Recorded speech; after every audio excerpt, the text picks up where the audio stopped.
Hello, my name is Emike Oyemade. In this video, I'll be talking about living in victory after the death of a spouse. I'll be reading from the book of Ezekiel, chapter 24, verse 15 to 18. 3 years ago, when I lost my husband, life was very tough for me. It was really devastating. In fact, I would say that my life came to a standstill. There were times I woke up asking myself, am I going to move on? You woke up with this feeling that this is not what I planned for. I wanted us to nurture these children together. I thought that we were going to be grandparents together. I thought that we would attend their graduation together. But here you are with the children still in their prime and the partner is gone. Now, if you know someone who's lost a spouse, a husband and a wife, I encourage you to forward this video to them as a means to encourage them. And if you are the one who's lost a wife or a husband, I want you to know that God has not forgotten you. Exactly the words God spoke to me when I was grieving, when I was in pain, when I was hurting. I was mourning. I didn't even know how long the mourning was going to end. But I knew that in that pain, God's Spirit constantly spoke to me, I am with you and I will take you through this period. The book of Ezekiel, chapter 24, verse 15 to 18, we would see that Ezekiel lost his wife. In fact, before the wife died, God spoke to Ezekiel that his wife was going to die. And God specifically told him how he should grieve, how he should mourn. That morning he preached, and by evening the wife had died. And he did exactly the way God wanted him to. I encourage you to go and read the passage of the scripture in Ezekiel chapter 24, verse 15 to 18, and you would see that even God's prophet, as close as he was to God, he still suffered the calamity till this day. So let's not think that because we are believers, certain things would not happen to us. As far as we are on this planet Earth, living in this flesh, the things that pertains to every other person would also happen to us. But one thing I want you to know, if you've ever lost a loved one, is that God does not kill. Sometimes some believers say, oh, your spouse is dead, God took him, God took her. God does not kill. The Bible tells us in John chapter 10, verse 10, that it is a thief that comes to steal, to kill, and to destroy. But I have come, Jesus speaking, I have come that you may have life. It is not his intention that his children should die by accident, should die by gunshot, should die by poison, should die by all of those means. If you read through the scripture, the way that people of old died was that they slept, meaning that they lived a fulfilled life and they slept. And so if you have lost a spouse, I can tell you that that's very devastating, because I have been at that place before, having to face life all alone. When you started with someone, it can be overwhelming. The grief, the sense of emptiness, the vacuum, sleeping alone on that bed, being alone in that room can really be hurting. But here are a few suggestions that helped me and I believe can help someone out there. First is allow yourself to grieve. I know we live in a society that will say, oh, you've been crying for 2 years, you've been crying for 1 year, she's in a better place or he is in a better place. Why don't you wipe your tears and go on with life?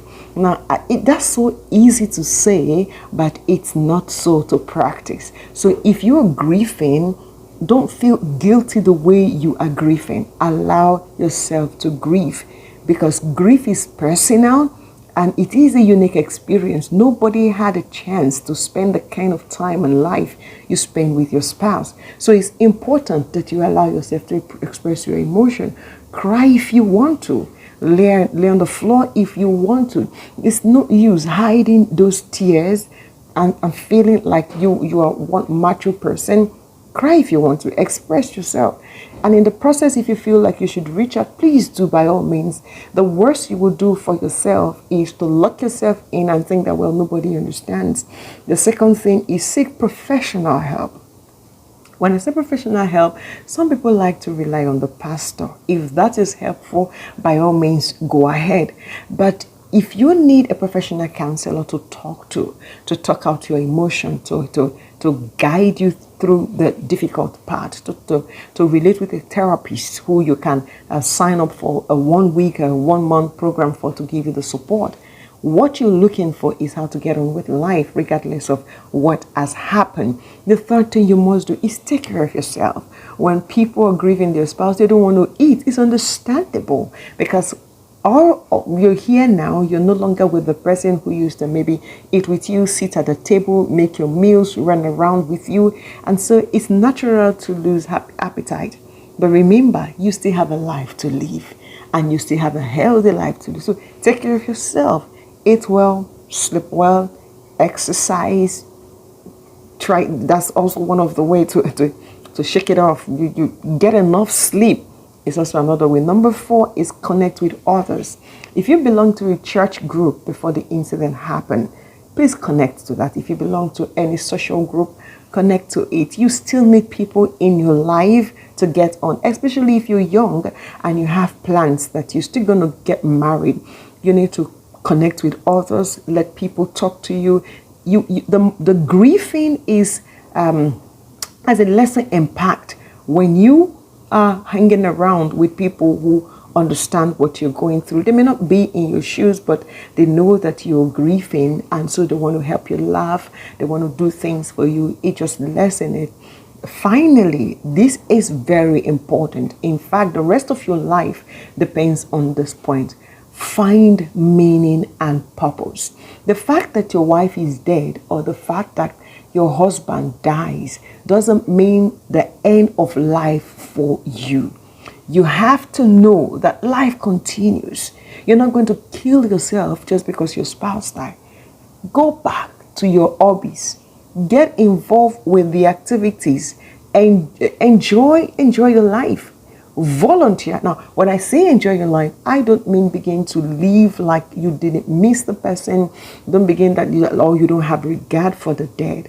I mean, find the things that will make you look forward to tomorrow. Volunteer to groups to help other people.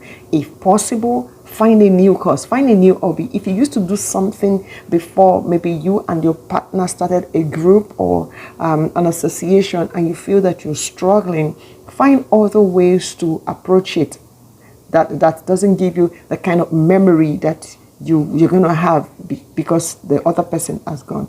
Look for new passion. Go again to what you used to be passionate about. Now, these things can help you find meaning and purpose regardless of the loss. Now, remember that healing is a process. It's not going to happen in one day. So just because he or she had been buried last year, 1 year ago, 2 years ago, doesn't mean that, well, the person is lying in grave and you're going to forget about everything and feel good. No, healing is a journey. It's a process. It's one day at a time. And it's going to take time. The right thing is, don't stop getting support. Don't stop the self-care. Eventually, you'll find out that one day at a time, the pain, the hurt lessen. Now, I believe that God is out to help his children go through tough time. So, don't think that God has abandoned you because of what happened. I pray with you who are struggling, that the God who gave me strength to go through this last 3 years, looking up onto him, that God will give you even more grace to stay through your grieving or mourning period, and it will help you find new meaning to your life. I encourage you to look forward to the next video where I will be talking about what to do with your grief after your spouse is gone.